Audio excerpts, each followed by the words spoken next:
여러분, 오늘 이 예배를 통해서 우리의 상황이 어떠하든 우리의 내면이 어떠하든 일단은 먼저 하나님을 찾고 구하는 저와 여러분이 되기를 저는 진심으로 소망합니다. 출구가 없어 보일 듯한 어떤 심각한 실망과 낙심과 지침의 상황 속에서도 하나님이 저와 여러분의 유일한 소망이 되시기를 진심으로 바라요. 오직 주님이 우리가 찾을 수 있는 유일한 마스터키 되시기를 간절히 소망합니다. 네, 어쩜 타이밍을 이렇게 딱 잘 맞춰서 올려주셨을까요? 네, 여러분 한번 읽어보실까요? 네, 어떻게 읽느냐에 따라서 그 의미가 완전히 달라집니다. 여러분, God is nowhere로 읽으셨나요? 아니면 God is now here로 읽으셨나요? 우리의 영혼에 눈과 귀가 활짝 열려서 여기에 현재 계시는 하나님을 정말 경험할 수 있는 저와 여러분이 되기를 진심으로 축복합니다. 옆에 있는 분들 격려합니다. 이렇게 격려해 주세요. God is now here with you. 이렇게 하면 격려해 주시겠어요? God is now here with you. 네, 아멘이죠. 네, 이것도 한번 읽어볼까요? 우리 너무 노래를 잘 아니까 마음이 상한 자를 고치시는 주님으로 읽으셨나요? 마음 이상한 자를 고치시는 주님으로 읽으셨나요? 둘 다 맞을 것 같아요. 우리가 마음이 상할 때도, 우리 마음이 이상할 때도 그것을 고치시는 분이 바로 우리의 하나님이심을 믿습니다. 그리고 그분이 여러분을 사랑하고 계신다라는 것을 정말 믿으시기를 바라요. 우리는 흔히 하나님이 나를 사랑하고 계시는지에 대해서 간혹 그것을 믿지 않을 때가 많습니다. 어떤 목사님의 글에서 이런 글을 읽은 적이 있는데요. 어떤 한 형제를 상담하시다가 제일 처음 상담 중에 장애에 부딪힌 지점이 바로 이것이었다는 거예요. 그 형제는 하나님이 이 세상을 창조하시고 자신을 지으셨다라는 것도 믿고 있었대요. 하지만 그분이 자신을 사랑하고 있는 것에 대해서는 받아들이지 못하고 있었답니다. 그래서 목사님이 이렇게 질문했대요. 형제님, 학교 다닐 때 미술 시간에 찰흙이나 점토 가지고 뭔가 만들어 본 적 있죠? 여러분도 있으시죠? 사람이나 동물 등등 여러 가지를 만들어 보았을 거예요. 그런데 만약에 형제님이 애써서 어떤 호랑이를 만들었는데 친구들이 이거 돼지네, 돼지 같다고 놀리면 여러분 형제님은 기분이 어떨 것 같아요? 라고 물었더니 형제가 그거 당연히 좀 속상하겠죠 라고 대답했다는 거예요. 목사님이 또 이렇게 물어봤대요. 친구가 실수로 형제님이 만든 그것을 떨어뜨려서 찌그러뜨린다면 기분이 어떨까요? 그랬더니 그 형제가 그건 좀 화가 날 것 같습니다. 남들에게는 어떻게 보일지 모르지만 저에게는 정말 의미가 있는 거니까요. 목사님이 또 이렇게 물어봤답니다. 그 점토 덩어리가 왜 형제님에게 소중합니까? 그랬더니 그 형제가 이렇게 대답했대요. 그거 너무 당연한 거 아니에요? 그거 제가 만든 거니까요. 그래서 목사님이 이렇게 말씀하셨답니다. 하나님이 형제님을 사랑하시는 이유도 그와 같습니다. 하나님은 형제님을 그분이 직접 만드셨기 때문에 형제님을 사랑합니다. 여러분, 너무 와닿지 않나요? 하나님이 그분의 정성과 그분의 호흡과 그분의 사랑의 손길로 저와 여러분을 직접 만드셨기 때문에 저와 여러분을 놓을 수 없으십니다. 결코 저와 여러분을 포기할 수 없어요. 저와 여러분을 사랑하지 않으실 수 없습니다. 그와 같은 변치 않는 하나님의 사랑을 경험하는 오늘 예배가 되기를 진심으로 축복합니다. 하나님의 사랑이 오늘 예배 가운데 여러분 말씀을 듣는 시간 그리고 기도하는 시간 가운데 그분의 사랑이 쏟아 부어질 줄로 믿습니다. 여러분, 우리가 잘 알고 있는 나이아가라 폭포가 있죠. 미국에 있는 나이아가라 폭포를 찾아간 어떤 관광객이 그 폭포의 어마어마한 장관의 감탄사를 연발하면서 구경을 하고 있었는데 갑자기 목이 너무 마르더라는 거예요. 그래서 그냥 아무 생각 없이 갈증을 해결하려는 목적으로 폭포물을 조금 떠서 마셨답니다. 시원하게 갈증을 해결하고 나서 구경을 다 마치고 돌아가는 길을 따라서 천천히 걸어 내려오고 있었는데 나이아가라 폭포를 보기 위해서 올라갈 때는 보지 못했던 어떤 편말을 봤다는 거예요. 거기에는 어떻게 쓰여 있었냐면 POISON, 포이즌이라고 쓰여 있었다는 거예요. 너무 목이 말라서 급하게 폭포물을 마셨는데 아무 생각 없이 마신 그 폭포물에 독극물 성분이 포함되어 있었다라는 말인가 화들짝 놀라서 너무 당황스럽고 어찌할 바를 모르고 있었는데 아니나 다를까 그 편말을 보자마자 갑자기 배가 아프고 식도에서부터 창자까지 막 녹아 들어가는 어떤 그런 고통이 느껴지더라는 거예요.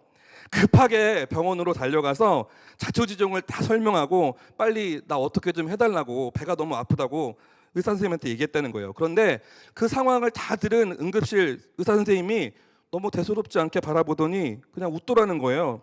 그래서 이분이 내가 너무 지금 배가 아픈데 왜 웃고 있냐고 도대체 왜 나를 지금 치료해주지 않느냐고 막 따졌답니다. 그랬더니 그 의사 선생님이 이렇게 설명해 주더래요.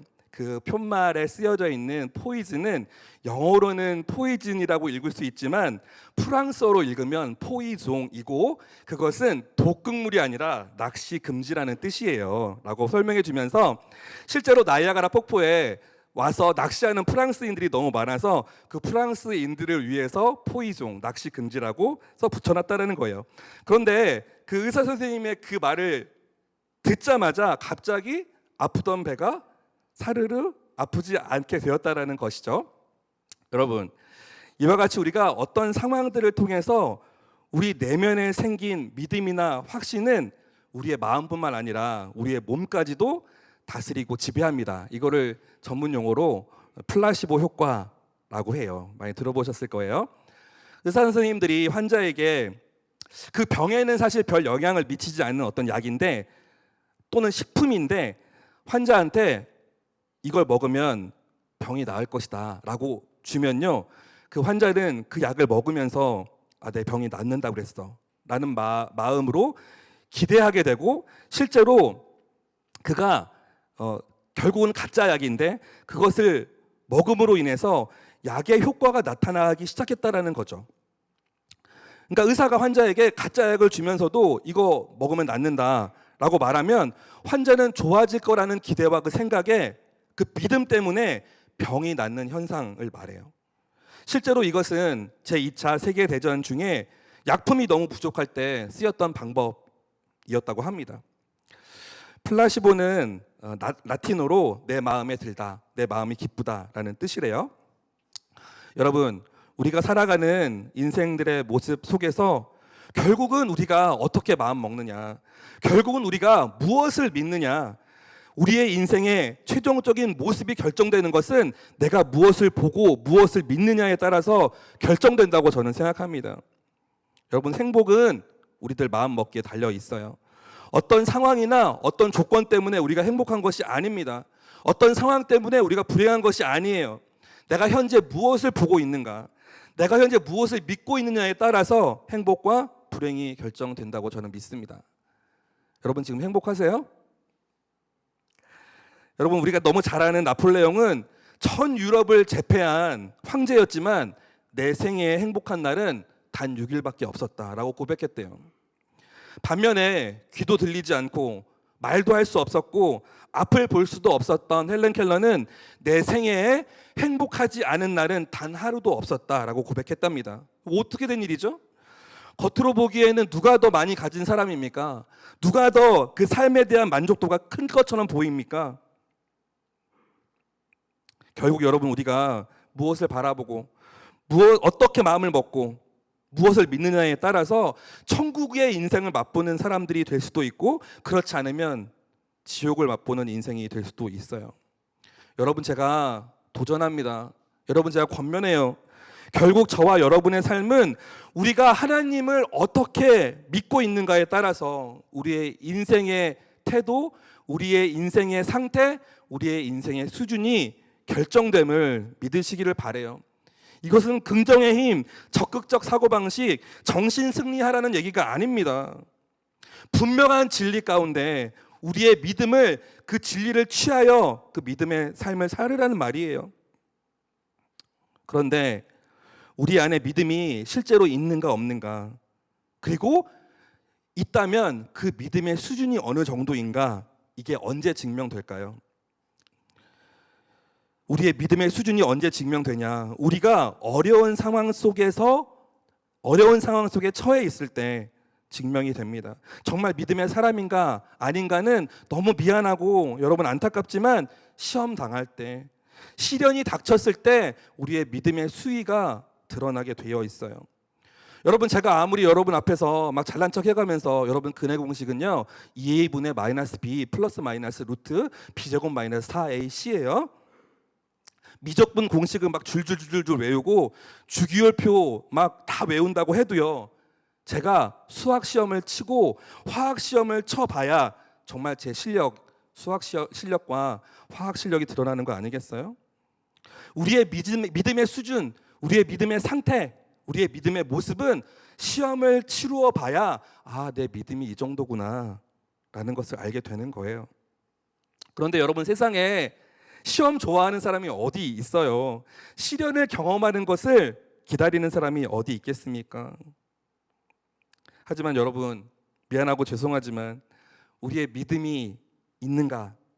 우리의 믿음이 진짠가를 점검해 볼 수 있는, 검증해 볼 수 있는 시간과 기회를 하나님이 어떤 시험을 통해서, 어떤 시련을 통해서 반드시 주신다라는 것을 잊지 마시기를 바라요. 나에게 어떤 시험과 같은 일이 다가온다, 나에게 어떤 시련 비슷한 것이 찾아올 때 그것에 그저 실망하고 낙심하고 불평하고 분노하고 좌절하기 이전에 내가 믿음의 실험실 안에 들어왔구나, 나의 믿음을 점검해 볼 수 있는 시간 안에 들어왔구나, 내가 그렇게 주님 믿는다고, 내가 그렇게 예배 드리는 사람이라고, 내가 그렇게 나 크리스찬이라고 말하지만 결국 내 믿음의 상태가 어떤지를 확인할 수 있는, 검증할 수 있는 시간이 찾아왔구나 라고 생각하면 틀리지 않을 거예요. 그리고 더 플러스 기억해야 할 것은 결코 그 시간이 우리를 낙심시키기 위해서, 우리를 낭망시키기 위해서 좌절 속에 빠뜨리고 팔짱 끼고 쳐다보시는 하나님이 계시는 것이 아니라, 우리를 좌절의 늪에 빠뜨리기 위한 하나님의 어떤 조치가 아니라 하나님의 크고 놀라운 섭리가 그 안에 들어가 있다는 것을 여러분 믿으시길 바랍니다. 고린도전서 10장 13절 말씀이요, 이 말씀 이번에 약속의 말씀으로 받은 사람 있을 거예요. 한번 같이 읽어볼까요? 시작. 여러분은 사람이 감당할 수 없는 시험을 당한 적이 없습니다. 하나님은 신실하셔서 여러분이 감당치 못할 시험은 허락하지 않으시며 시험을 당할 때도 피할 길을 마련해 주셔서 여러분이 능히 감당할 수 있게 하십니다. 네, 아멘이세요? 여러분, 이것은 아멘입니다. 우리가 감당할 수 없을 것 같은 시험에 처해 있는 것 같지만 아니요, 하나님은 결코 우리에게 피할 길을 마련해 두시고 하나님의 강한 오른손으로 우리를 붙잡고 계신다는 것을 여러분 잊지 마시기를 바라요. 이 말씀이 저와 여러분에게 오늘 정말 믿음으로 취해지기를 바랍니다. 그런데 내게 왜 이런 시련을 주시나요? 내가 도대체 뭘 잘못했습니까? 우리 가정에 왜 이런 어려움을 주세요? 따지고 분노하기 이전에 여러분, 너무 미안하지만 기회가 왔구나, 내 믿음을 테스트해 볼 시간이 되었구나, 그렇게 생각하고 잠잠하게 그 시간들을 받아들이는 사람에게 하나님을 보여주실 줄로 믿습니다. 그리고 우리가 마치 정말 완전히 낙심해서 낭떠러지에 떨어질 것 같은 상황 속에서 두 손을 내밀어서 받아주시는 하나님을 경험하게 될 거예요. 신명기 33장 26절 27절 여러분에게 선포합니다. 함께 읽겠습니다. 시작. 여수르니여, 하나님 같은 이가 없도다. 그가 너를 도우시려고 하늘을 타고 궁창에서 위엄을 나타내시는도다. 크게 읽어주세요. 시작. 영원하신 하나님이 내 처소가 되시니 그의 영원하신 팔이 너의 아래에 있도다. 그의 영원하신 팔이 여러분 아래에 있대요. 우리가 어딜 가나, 우리가 어떠한 상황에 있거나 하나님의 팔이 여러분 밑에 있답니다. 아멘. 하나님의 크신 팔이 오늘도, 어제도, 내일도 우리 아래서 우리를 떠받치고 계심을 믿어요. 오늘 조금 전에 읽었던 시편 말씀은 하나님 어떤 분이신가를 너무나 체험적으로 깨닫고 체험적으로 경험하게 된 우리 다윗의 고백입니다. 제가 이번 주 말씀을 무엇으로 할까 고민하다가 요즘에 허 목사님 통해서 사무엘상 말씀 보고 있잖아요. 그 말씀의 어떤 중심의 주제는 지금 막 사울을 피해서 도망 다니고 있는 다윗의 모습을 계속 우리가 보고 있거든요. 그래서 그 안에서 어떤 설교를 전할까 하다가 동일한 상황 속에서 사무엘상은 어떤 역사의 한 모습을 보고 있다면 그 비슷한 상황 속에서 다윗은 과연 어떤 고백을 하고 있을까? 그래서 이 시편 말씀을 골라봤어요. 다윗이 광야의 생활을 할 때, 도망자의 생활을 할 때 우리 시편에 보면은 다윗의 시가 여러 가지가 있습니다. 오늘은 34편 말씀만 골라봤는데요. 사무엘상이 어떤 역사적인 모습을 보여주고 있다면 시편은 그 상황 속에서 다윗의 내면은 어떠했는가, 그 상황 속에서 다윗은 어떻게 하나님을 만나고 있었는가를 보여주고 있어서 비슷한 맥락 안에서 한번 시편을 골라봤어요. 시편에 보면 그 시를 짓게 된 배경이 표제어라고 되어서 설명이 되어 있어요. 34편의 그 1절 위에 보면 이렇게 써 있어요. 다윗의 시 아비멜렉 앞에서 미친 척 하다가 쫓겨났을 때 지은 시라고 적혀 있습니다. 즉 다윗이 이 시편에 34편을 쓰게 된 배경이 설명되어 있어요. 아비멜렉은 뭐냐면 우리가 애굽의 왕은 그냥 통칭해서 바로라고 하잖아요. 근데 블레셋의 왕은 통칭해서 아비멜렉이라고 해요. 그래서 블레셋에 이따가 읽어보면 이제 그 아기스라는 왕인데요. 블레셋의 왕 앞에서 미친 척하다가 쫓겨났을 때 지은 시다라고 표제어가 되어 있습니다. 사실 오늘 말씀에서의 다윗은 다윗의 인생에서 정말 수치스러운 일 몇 가지 꼽아보라 하면은 이 말씀의 내용이 꼽힐 정도로 너무너무나 수치스러운 상황 속에 처해 있습니다. 다윗이 정말 믿음의 사람 맞아? 믿음의 조상의 다윗의 모습이 이런 모습이야? 그 크고 위대하다고 하는 골리앗을 물맷돌로 쓰러뜨린 우리의 영웅 다윗이 맞나? 할 정도로 너무너무 창피한 모습이 드러나 있는 상황이에요. 이 시편 말씀의 배경이 되는 말씀은 사무엘상 21장 10절에서 15절인데요. 이거 한번 읽어보세요. 읽어보겠습니다. 스토리로 되어 있기 때문에 한번 읽어보면 내용이 다 이해가 될 거예요. 10절부터요. 시작. 그날 다윗은 사울에게서 도망쳐 가드 왕 아기스에게로 갔습니다. 이 가드는 블레셋에 있는 가드예요. 가드 왕 아기스에 갔습니다. 11절 시작. 그러자 그의 신하들이 아기스에게 말했습니다. 저 사람은 그 땅의 왕 다윗이 아닙니까? 백성들이 춤추고 노래하며 사울이 죽인 사람은 1000명이요 다윗은 수만 명이다 라고 말한 그 사람이 아닙니까? 다윗은 이 말이 마음에 걸렸습니다. 그는 가드왕 아기스가 너무나 두려웠습니다. 그래서 다윗은 그들 앞에서 정상이 아닌 것처럼 꾸몄습니다. 다윗은 그들 가운데 있는 동안 미친 척하며 문짝을 극적거리기도 하고 수염에 침을 흘리기도 했습니다. 그러자 아기스가 신하들에게 말했습니다. 저 사람을 보라, 미치광이가 아니냐? 저 사람을 왜 내게 데려왔느냐? 내게 미치광이가 부족해서 저런 사람까지 데려와서 내 앞에서 미친 짓을 하게 하는 것이냐? 저 사람을 어찌 내 집에 들어오게 하겠느냐? 아멘. 다윗은요 자신을 죽이기 위해서 너무 집요하게 쫓아오는 사울의 그 추격을 피해서 블레셋 땅으로 망명합니다. 그 당시 블레셋은 완전히 그 유다 이스라엘의 너무나 강력한 그 대적의 땅이었어요. 왜 굳이 블레셋으로 갔는가? 그 이스라엘과는 아주 극도의 적대 관계에 있었던 나라였기 때문에 설마 사울이 여기까지 따라오진 않을 거라고 생각하고 그냥 적진으로 들어간 거예요.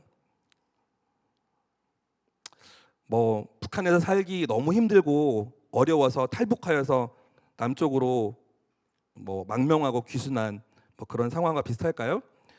말씀에 나오는 이 가드라는 땅은 우리가 너무나 잘 알고 있는 골리앗의 고향입니다.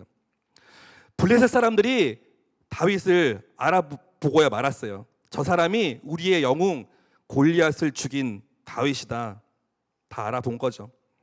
그래서 그 블레셋의 왕인 아기스 왕 앞으로 끌려가게 됩니다.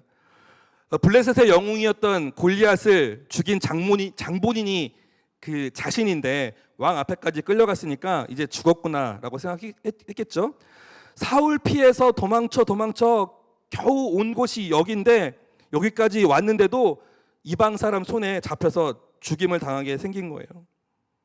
근데 놀랍게도 이 상황에서 다윗이 선택한 방법이 우리가 알고 있었던 다윗이었다면 그 수많은 블레셋 군사들 앞에서, 더더군다나 그 블레셋을 대표하는 그 키가 2m도 넘는 골리앗 장군 앞에서 너는 칼과 창과 단창으로 나를 공격하겠지만 나는 만군의 여호와의 이름으로 공격한다, 이스라엘 군대 하나님 이름으로 너 앞에 나아간다라고 당당하게 외쳤던 그 다윗의 모습은 어디론가 다 사라지고 다윗이 어떻게 했느냐?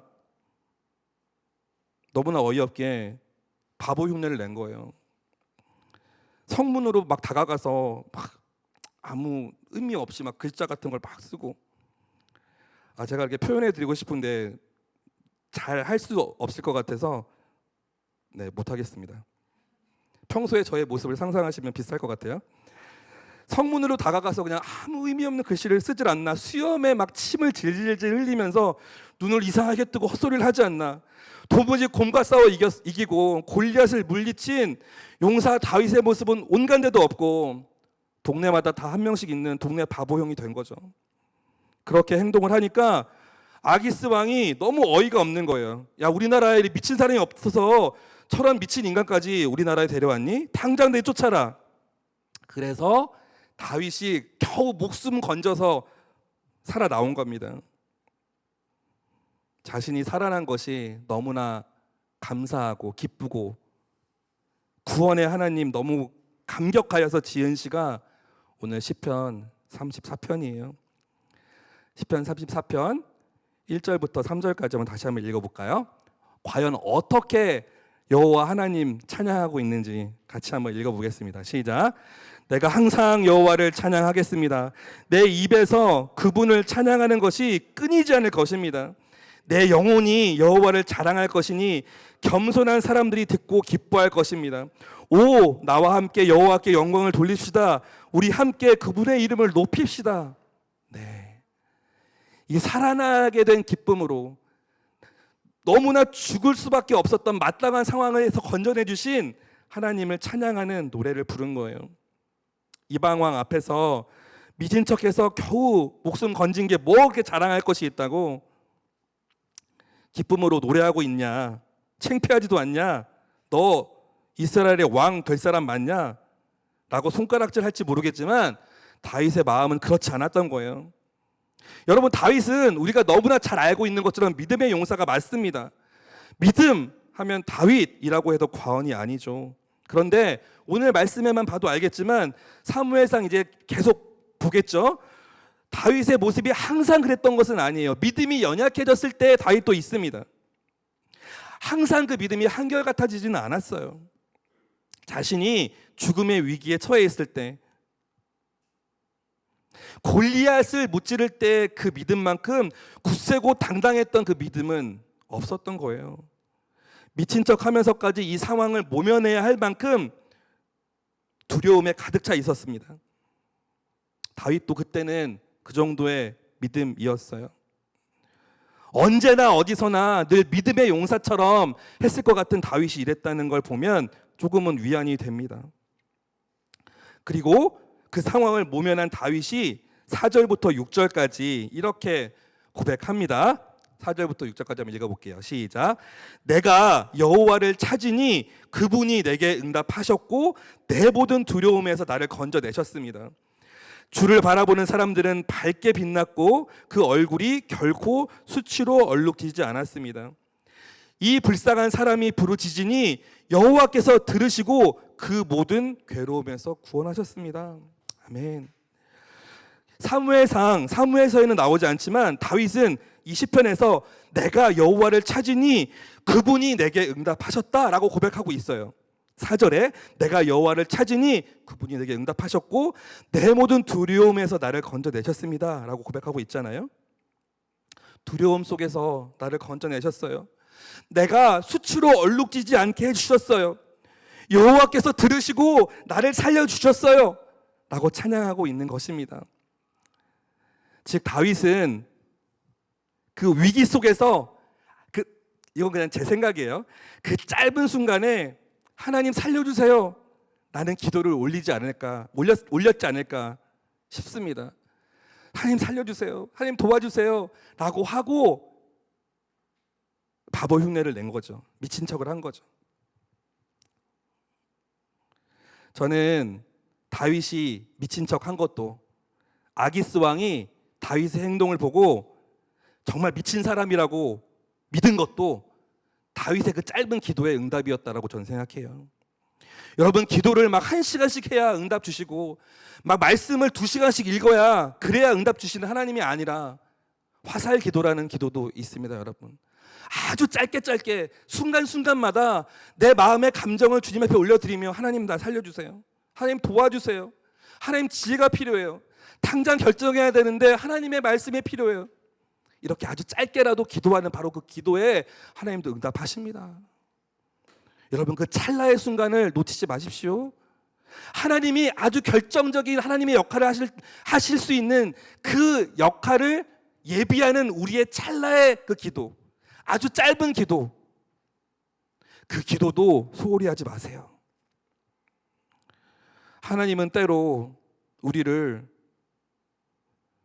왜 그러시는지는 모르겠지만 굴욕의 문으로 인도하실 때가 있습니다. 시련의 상황으로 우리를 이끌 때가 있어요. 한 번도 경험해보지 못했던 시험의 상황으로 우리를 이끄실 때가 있습니다. 그런 굴욕의 문을 통과한 이후에 너무나 처절한 절망과 실망이라는 늪이 우리 눈앞에 놓여 있을 때가 있어요. 그런 상황에서 세상 사람들이 우리를 바보라고 손가락질하고 무시당함을 겪게 되고 수치를 당하게 될 수도 있겠죠. 그때 여러분, 우리는 어떤 선택을 해야 할까요? 인생에 찾아오는 이런 비참한 시간들 앞에서 도저히 나의 지혜와 나의 지식과 나의 경험으로는 해결할 수 없을 것 같은 이런 혼란의 상황 속에서 우리는 어떤 선택을 해야 될까? 예전에 한 목사님의 이 예화를 듣고 큰 감동을 받아서 함께 나누고 싶습니다. 하나님이 정말 살아계시나? 하나님이 정말 살아계시다면 나에게 왜 이런 시련을 주실까? 라는 큰 전제 앞에 놓였을 때 어떤 선택을 해야 될까? 이 예화를 듣고 저는 큰 감동을 받았는데요. 리차드 범브란트 목사님이라는 루마니아의 유명한 목사님이 계셔요. 이분이 1948년 루마니아의 비밀 경찰에 의해서 지하 감옥에 수감되어서 말할 수 없는 고문과 핍박을 당했다고 합니다. 무려 20년 동안이나 감옥살이를 했다고 해요. 이 리차드 범브란트 목사님을 배교시키기 위해서 루마니아 경찰이 무지하게 애를 썼다고 합니다. 목사님만 배교시키다면 이분을 존경하고 따르던 수많은 루마니아의 복음주의 기독교인들을 단번에 좌절시킬 수 있었기 때문이에요. 아주 고도의 심리전으로 리차드 범브란트 목사님을 배교시키려고 했어요. 아주 오랜 시간 동안, 몇 년 동안 일절 누구와도 면회시켜주지 않았어요. 그런데 수감된 지가 한참 지난 다음에 어느 날 갑자기 간수가 오더니 목사님 아내한테 편지 쓰십시오. 아내에게 몇 월 며칠 오면 면회 가능하다. 우리가 드디어 만날 수 있다라는 짧은 메시지 쓰십시오. 편지를 쓰라고 하는 거예요. 얼마나 목사님은 기쁘고 감격했겠어요. 정말 어린아이와 같이 너무나 기쁜 마음으로 간수가 시키는 대로 아내에게 보낼 편지를 정성껏 써서 간수에게 주었어요. 그리고는 그날이 오기를 손꼽아 기다렸겠죠. 그리고 마침내 당일이 되어서 정말 기쁜 마음으로 가장 깨끗한 옷을 입고 자기의 이름을 불러주기만을 기다리고 있었어요. 같은 방에 있던 다른 죄수들이 한 명씩 면회 간다고 나가는데 목사님 이름은 도대체 불러지지가 않는 거예요. 예상대로 그날 목사님의 아내는 찾아오지 않았어요. 사실 교도소에서는 편지를 그분의 아내에게 전달조차 하지 않았던 거예요. 아무도 없는 감옥 방에 홀로 있는데 방송에서 이런 말들이 나오기 시작했어요. 아무도 너를 기억하는 사람은 없어. 아무도 너를 기억하지 않아. 이제 아무도 너를 사랑하는 사람은 없어. 정말 말도 안 되는 이 말을 듣고 있는데 리차드 범브라트 목사님의 눈에 그냥 아무런 감각 없이 눈물이 주르륵 흐르더라는 거예요. 자기도 모르게 자신이 울고 있더랍니다. 그렇게 한 줄, 두 줄, 한 방울, 두 방울 흐르던 눈물이 주체할 수 없는 통곡으로 변해갔어요. 동료, 죄수들이 면회를 마치고 돌아와서는 목사님한테 빈정거리면서 온갖 더러운 말로 모욕적인 말들을 늘어놓았다고 합니다. 너의 아내는 이미 다른 사람 만나서 새로 결혼했을 거야. 하루 이틀도 아니고 이거 지금 몇 년을 기다릴 수 있는 여자는 없어. 이제 너를 기억해서 너를 찾아올 사람은 아무도 없다. 그런데 그때 방송에서 이런 말이 또 나오더랍니다. 다 만들어지고 계획된 거겠죠. 방송에서 하나님은 없어. 하나님 존재하지 않아. 하나님이라는 존재는 없는 거야. 그런데 그 순간에 목사님의 마음에 그 말이 믿어지더라는 거예요. 수많은 시간을 믿음 지키기 위해서 모진 고문과 핍박도 참아냈는데 도대체 이게 뭡니까, 하나님? 하나님 어떻게 나에게 이럴 수 있습니까? 이게 뭡니까? 그래, 하나님 없어. 하나님 있다면 이럴 수가 없어. 고도의 심리전을 이용해서 목사님을 배교시키려는 루마니아 경찰이 벌인 일이라고는 전혀 모르고 있었던 이 리차드 범브라트 목사님은 신앙적으로 아주 큰 혼란의 상황에 빠졌어요. 혼돈과 괴로움 속에서 몸부림치고 있었던 바로 그때 목사님의 머리를 스치듯이 지나간 생각이 있었는데 마지막 때에 배교하는 자가 있을 것이다라는 성경 말씀과 함께 예수님을 배신하고 배교하고 도망치던 제자들의 모습이 머릿속에 그려지기 시작하더라는 거예요. 그러면서 또 하나의 장면이 환상처럼 보여지는데 예수님이 십자가에서 죽으시고 묻히신 그 무덤가 앞에서 하염없이 울고 있는 여인들의 모습이 보이더랍니다.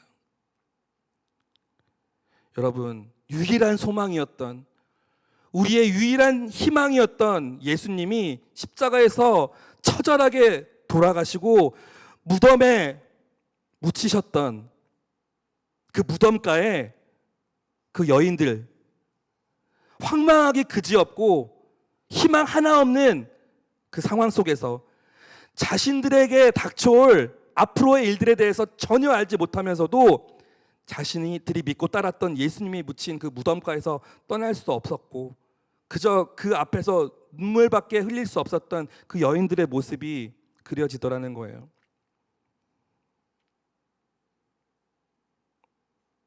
리차드 범브란트 목사님이 그 환상을 본 이후에 이렇게 고백했다고 합니다. 옥중 기록 고백에 이렇게 나와 있다고 해요. 하나님, 저는 아무것도 모르겠습니다. 하나님, 저는 정말 도무지 이해가 안 됩니다. 저는 정말 아무것도 모르겠습니다. 하지만 주님, 제가 그냥 무덤가의 여인들처럼 이 자리에서 이렇게 앉아 이렇게 울겠습니다. 우리 인생에 도무지 이해할 수 없는 고통과 말할 수 없는 수치와 고난이 찾아오는 날이 여러분 있을 거예요. 이미 경험한 사람도 있을 겁니다. 지금 그 시간을, 그 어둠의 터널을 지나가고 있는 분들도 있을 거예요. 그런 일을 만나지 않기를 너무 바라지만 그런 일들이 일어나지 않는 인생은 없을 겁니다. 그럴 때 지식도 이용하고 돈도 이용하고 사람도 이용하고 그 수많은 것들을 다 이용해 봐도 해결되지 않은 이 상황, 여러분, 그저 잠잠히 하나님 일하시기를 소망하는 것밖에는 우리가 할 일이 없어요.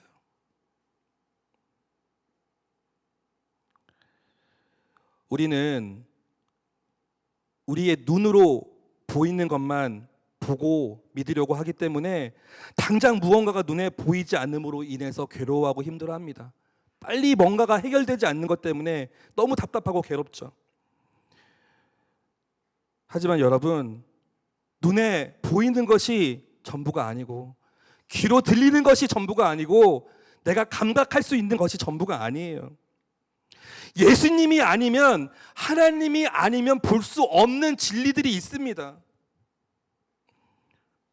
우리가 괴로워하고 고민하는 대부분의 문제들은요, 예수님을 통해서 보면 볼 수 있는 것들이 상당히 많이 있어요. 하나님이 보게 하시면 볼 수 있는 일들이, 비로소 보여지는 일들이 많습니다. 그렇기 때문에 우리는 빛 가운데로 나아가야 돼요. 그렇기 때문에 우리는 예수님 영접하고 만나야 됩니다. 그렇기 때문에 우리는 하나님을 더욱 간절히 알아가야 해요. 어떤 사람들은 이렇게 말하죠. 분명한 사실, 팩트만 가지고 진실로 갈 수 있다. 팩트를 통해서 진리로 갈 수 있다라고 말하는 사람이 있어요. 아니요. 예수님을 통해서만 진리로 갈 수 있습니다. 우리는 청년 크리스찬이라면 이렇게 담대하게 고백해야 해요. 예수님을 통해서만 진실을 알 수 있다. 하나님을 통해서만 진리를 발견할 수 있다. 예수님을 알아야만 우리 인생에 볼 수 없었던 걸 볼 수 있는 눈이 생기는 것입니다. 아멘. 여러분, 다윗의 결론은 이렇습니다. 그의 처절한 위기의 순간에 하나님을 신뢰함으로 잠잠히 기다리고 하나님의 도우심을 간절히 소망하는 그 고백. 그런데 다윗은 이런 과정들을 통해서, 이런 경험들을 통해서 하나님을 신뢰함으로 잠잠히 기다리고 하나님의 도우심을 실제로 체험적으로 경험한 사람이에요. 그래서 오늘 시편 34편의 8절부터 10절까지는요, 아직 그것을 경험해보지 못한 사람들에게 이렇게 권면하고 있는 겁니다. 8절부터 10절까지 한번 보여주세요. 하나님의 도우심을 체험적으로 경험한 다윗이 아직 하나님의 살아계심과 역사하심을 체험적으로 경험하지 못한 사람들에게 이렇게 말하는 거예요. 8절 시작. 오 성도들이여, 여호와의 선하심을 맛보고 깨달으십시오. 주를 믿는 사람은 복이 있습니다. 오 성도들이여, 여호와를 경외하십시오. 여호와를 경외하는 사람들에게는 부족한 게 없을 것입니다. 젊은 사자라도 힘이 없고 굶주릴 수 있지만 여호와를 찾는 사람들은 좋은 것이 부족할 리 없습니다. 성경에 나와 있는 위대한 간증자, 우리가 너무나 당연히 잘 알고 있는 다윗은 체험적으로 자기의 신앙이 성장한 사람이에요. 경험적으로. 이거 그냥 막연하게 그냥 하나님 찬양하세요, 하나님을 맛보세요 말한 게 아닙니다. 10년이 넘는 시간 동안의 광야 생활과 도망자 생활을 하면서 하나님이 나를 구해주고 살려주고 필요할 때마다 필요를 채워주시는 그 일들을 체험적으로 경험한 다윗이기 때문에 이렇게 고백할 수 있는 거예요. 주를 믿는 사람에게는 복이 있더라. 내가 여호와 경외했더니 부족한 게 없더라. 젊은 사자도 굶주릴 수 있지만 여호와를 찾았더니 좋은 것으로 부족한 게 없더라.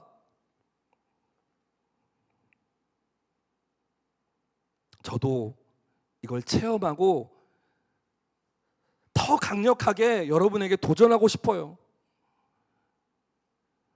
더 진심으로, 아니 전심으로 여러분한테 권면하고 싶어요. 여러분 맛봤더니요, 이건 세상의 것과 비교가 안 되더라고요 라고 말하고 싶습니다. 아직 다윗에게는 미치지도 못하겠죠. 끝까지 믿음을 지켜내고 잠잠히 그 자리에서 하나님이 일하심을 기다린 사람들이 하나님의 선하심을 비로소 맛보게 된다는 거예요. 여러분 쉽게 결정하지 마세요. 쉽게 분노하지 마세요. 쉽사리 지식과 재정과 사람 동원하지 마십시오. 하나님이 일하실 때까지. 비로소 그때 체험적으로 하나님을 경험하는 저와 여러분이 되기를 정말 소망합니다. 여러분, 하나님이 각 사람 한 사람에게요, 부인할 수 없는 사실 하나, 다양한 달란트를 주셨어요. 달란트가 없는 사람, 난 없는데요? 아니요, 반드시 있습니다. 하나씩은 꼭 있을 거예요. 어떤 사람에게는 공부 잘하는 달란트 주셨어요. 어떤 사람들에게는 공부를 잘 가르치는 달란트도 주셨어요. 어떤 사람에게는 노래 잘하는 달란트 주셨죠. 어떤 사람들에게는 연주를 잘하는 달란트 주셨어요. 어떤 사람들에게는 운동 잘하는 달란트 주셨습니다. 각자에게마다 하나씩은 달란트가 있어요. 어떤 사람에게 잘 웃는 달란트 주셨어요. 그것도 달란트입니다. 어떤 사람은 잘 웃기는 달란트 주셨죠. 너무 좋은 달란트죠. 어떤 사람에게는 푹 잘 자는 달란트 주셨어요. 여러분, 잘 자는 게 건강에 얼마나 좋은지 아세요? 주무세요. 괜찮아요. 유튜브로 다시 보세요. 나에게 공부 잘하는 달란트는 비록 없을지라도 다른 사람에게 없는 달란트가 분명히 있습니다. 하나님이 우리를 창조하실 때 그냥 아무 목적 없이 아무 계획 없이 이 땅에 놓으셨을 리가 없어요. 그런데 그 누구에게도 구별하지 않고 동일하게 모든 사람들에게 나누어 주신 것이 하나 있습니다. 그게 뭐라면 믿음이라는 씨앗이에요. 씨앗. 믿음을 씨앗으로 주셨어요. 다. 저는 정말 그렇게 믿어요. 단 한 사람도 예외 없이 주셨어요. 달란트와는 무관해요. 모두에게 동일하게 주신 이 씨앗이 잘 자라서 정말 믿음의 열매를 맺게 하는 것은 이제 우리 몫입니다. 우리의 마음밭을 잘 만드는 거 우리 몫이죠. 씨앗은 이미 심겨졌어요. 이것이 잘 열매 맺도록 하나님과 함께 연합하여서 이것이 잘 자라도록 하는 것이 우리의 몫이에요. 하나님은 그 씨앗이 잘 뿌리 내리고 자랄 수 있는 상황들을 주실 거예요. 환경들을 마련해 주실 거예요. 그런데 여러분, 그게 때로는 비일 수도 있어요. 때로는 비바람일 수도 있어요. 때로는 폭풍일 수도 있습니다. 그리고 가뭄일 수도 있어요. 그리고 너무나 당연하게 적당한 햇빛과 충분한 물과 아주 좋은 영양분일 때도 있을 거예요. 제가 지금 뭘 비유하는지 아시겠죠? 그래서 여러분, 눈앞에 놓여진 상황으로 모든 것을 판단하지 마십시오. 결국 하나님은 우리를 더 성장을 시키고 하나님이 뜻하시는 그곳까지 가게 하는 것이 하나님의 목적입니다. 지금 당장 이 문제 해결되는 거, 지금 당장 나 어떻게 뭐 잘 되는 거, 이게 하나님의 목적은 아닐 수 있어요. 우리의 목적일 수는 있지만 하나님이 계획하신 그 승리의 최종적인 승리의 그 자리로 가기까지 우리 안에 심겨진 그 믿음의 씨앗이 비록 비바람이 몰아치더라도 폭풍우가 있을지라도 때에 따라 주시는 영양분과 좋은 햇빛과 좋은 날씨, 그리고 내가 스스로 만들어내는 아름다운 그 마음의 밭이 좋은 열매를 맺어서 결국 그 열매를 내가 잘 수확하도록 만드는 것이 하나님의 목적이에요. 저는 그렇게 믿습니다. 여러분, 잊지 마십시오. 우리를 좌절시키고 우리를 낙심시키고 우리를 분노케 하고 우리를 절망케 하는 하나님은 절대 없어요. 절대 있을 수 없습니다. 아멘. God is good all the time. All the time, God is good. 이건 진리예요. 변하지 않습니다.